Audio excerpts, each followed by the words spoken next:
basically catch them. Nirmal జిల్లా కడెం మండలంలో కలప స్మగ్లర్ల దాటికి 13 భారీ టేకు వృక్షాలు నేలకొరిగాయి. దీంతో సంబంధిత అటవీ అధికారుల నిర్లక్ష్యానికి రోడ్డు పక్కన ఉన్న చెట్లకే రక్షణ లేదని, అటవీ లోపలి పరిస్థితి ఏంటని స్థానికులు మండిపడుతున్నారు. సంబంధిత అధికారులపై చర్యలు తీసుకోవాలని ప్రభుత్వానికి విజ్ఞప్తి చేశారు.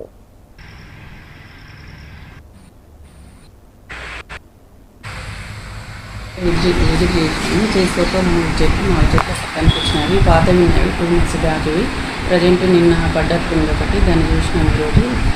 వాళ్ళ యొక్క విలేజెస్ని తెలుసుకుంటే వాళ్ళు ధర్మాజపేట గ్రామస్తులు తెలిపినారు. వాటిపైన వాళ్ళు ఎవరైతే చేసిందో వాటిపైన చర్య తీసుకుంటారు.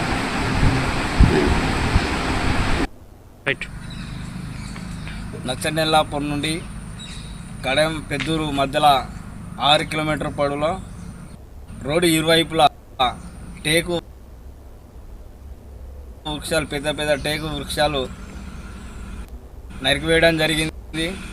స్మగ్లింగ్ జోరుగా జరుగుతుంది.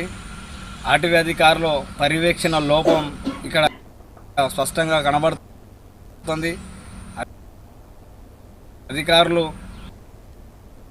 పర్యవేక్షణ లేకపోవడం వల్ల చెట్లు రోడ్డుకి ఇరువైపులా పెద్ద పెద్ద చెట్లు నరికి స్మగ్లింగ్ జోరుగా జరుగుతుంటే ఫారెస్ట్ అధికార యంత్రాంగం ఏం చేస్తుందని మేము ఈ సందర్భంగా వారిని ప్రశ్నిస్తున్నాం.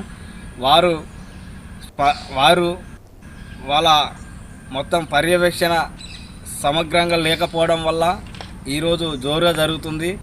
అది ముఖ్యంగా మళ్ళీ రోడ్డు ఇరువైపులా, ప్రధానంగా రహదారికి ఇరువైపులా జరుగుతుందంటే ఇంకా మరి అటవీ ప్రాంతంలో లోపల ఇంకా ఎంత ఘోరంగా జరుగుతుందో కూడా మనకు దీన్ని బట్టి మనం అర్థం చేసుకోవాల్సిన అవసరం ఉంది.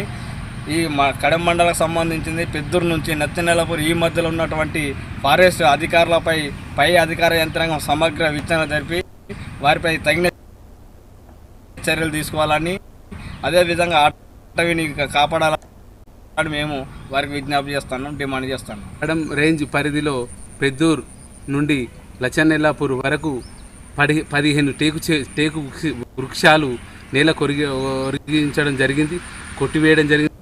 మిషన్లతో కోసి నేల కొరిగించారు. అటవీ అధికారుల నిర్లక్ష్యం వల్ల ఇది జరిగిందని మేము అనుకుంటున్నాం. అటవీ అధికారులు దీనిపై సమగ్ర విచారణ జరిపించి వారిపై కఠిన చర్యలు తీసుకోవాలని మేము భావిస్తాం.